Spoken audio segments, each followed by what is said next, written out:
नमस्कार, आप देख रहे हैं आज तक। आपके साथ मैं हूं सईद अंसारी। जासूसी कांड पर आज भी संसद में जबरदस्त हंगामा रहा, शोर शराबा होता रहा, तो सुप्रीम कोर्ट में भी इस मामले पर सवाल उठे। याचिका पर विचार करते हुए मुख्य न्यायाधीश ने पूछा कि अभी तक इस मामले में आपराधिक शिकायत क्यों दर्ज नहीं कराई गई। लोकसभा में हंगामा, राज्यसभा में हंगामा, माननीय प्रधानमंत्री सड़क से संसद तक हंगामा। जासूसी कांड पर सियासी ज्वाला धधकती ही जा रही है। संसद में शोर का सिलसिला लंबा ही होता जा रहा है। बीजेपी ने आज फिर सवाल पूछा कि कांग्रेस बताए सबूत कहां है। बीजेपी का सीधा आरोप है कांग्रेस पार्टी सिर्फ सियासी स्कोर के लिए जासूसी कांड पर हंगामा कर रही है। आज तक कोई एविडेंस दिया है कि इनका फोन टैप हुआ है? Has any responsible quarter given any prima facie evidence that these phone numbers have been tapped? No. मैं फिर रिपीट कर रहा हूं, जिस कंपनी ने भी कहा कि ये नंबर हमारे पास आए हैं, लेकिन स्पेसिफिक नंबर का सही में सर्वेलेंस हुआ है, इसका एक प्राइमा फेशी एविडेंस आया है कि आज तक? भाजपा का मोदी शाह सरकार विपक्ष की उपेक्षा कर रही है, जनता से जुड़े हुए मुद्दों को चर्चा कराने के लिए तैयार नहीं है। चाहे महंगाई हो, चाहे बेरोजगारी हो और चाहे आंतरिक सुरक्षा का मसला हो, चर्चा करा ले। पेगासस के मामले में गृह मंत्री जी सदन में आके चर्चा करा ले, सदन चालू हो जाएगा। जासूसी कांड सियासत का ये अध्याय तो आप देख ही रहे हैं। इस मुद्दे की गूंज आज देश की सबसे बड़ी अदालत में भी सुनाई दी। जासूसी कांड पर संसद में चर्चा नहीं हुई तो कुछ प्रबुद्ध लोगों ने अदालत का दरवाजा खटखटाया, सुप्रीम कोर्ट में याचिका दी। इस पर सुनवाई के दौरान मुख्य न्यायाधीश ने याचिकाकर्ताओं से कुछ सीधे सवाल पूछ लिए। मुख्य न्यायाधीश का कहना था, फोन ट्रैक हुआ तो शिकायत क्यों नहीं की? 2 साल बाद सुप्रीम कोर्ट क्यों आए? जांच के आदेश के लिए ठोस आधार नहीं। मसला गंभीर, लेकिन याचिका मीडिया रिपोर्ट पर। याचिका के लिए और डिटेल होना चाहिए।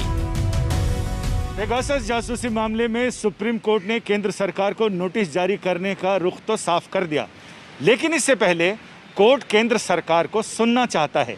इन सभी मुद्दों पर उनकी मंशा और उनकी दलीलें जानना चाहता है। इसी वजह से सुप्रीम कोर्ट ने सभी याचिकाकर्ताओं से कहा कि वो अपनी अपनी याचिका की प्रति केंद्र सरकार को दें, ताकि मंगलवार 10 अगस्त को जब केंद्र सरकार सुप्रीम कोर्ट के सामने हो तो उसके पास सभी बिंदुओं पर जवाब देने का मौका रहे और वो पूरी तैयारी से आए। हालांकि याचिकाकर्ता के वकील सिब्बल ने निजता का सवाल उठाया, कहा कि ये निजता के अधिकार पर सीधा वार है। सुप्रीम कोर्ट में सुनवाई मंगलवार तक के लिए टाल दी गई है, लेकिन सियासत कहां टलने वाली है? संजय शर्मा, दिल्ली आज तक।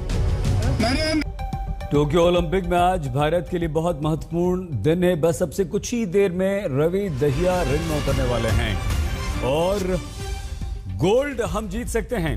रवि दहिया की ऐतिहासिक भिड़ंत बस अब से कुछ ही देर में रूस के पहलवान से मुकाबला शुरू होगा और रवि दहिया से पूरी उम्मीदें हैं। देश भर में दुआओं का दौर चल रहा है। पहला गोल्ड इस टोक्यो ओलंपिक में, 2020 ओलंपिक में पहला गोल्ड हमें आज मिल सकता है। बस कुछ ही देर में ये मुकाबला शुरू होने वाला है।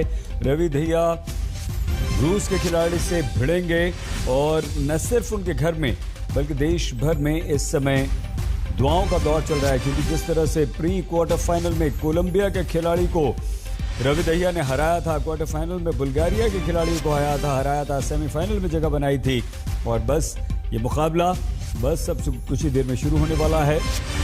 तो जिस तरह से एक जबरदस्त वापसी सेमीफाइनल में आपने की थी, याद कीजिए रवि दहिया का वो जुझारूपन, कंधे में चोट लगने के बावजूद वो भिड़े रहे थे, मुकाबला उन्होंने जीता था।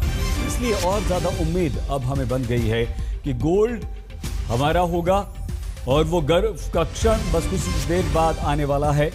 रवि दहिया की ये जो भिड़ंत हो रही है, इसे ऐतिहासिक इसलिए भी कहा जा रहा है क्योंकि पिछले कई ओलंपिक्स में ये पहला हमारा गोल्ड होगा।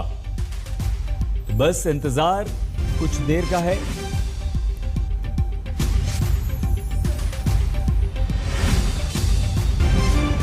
फाइनल मुकाबला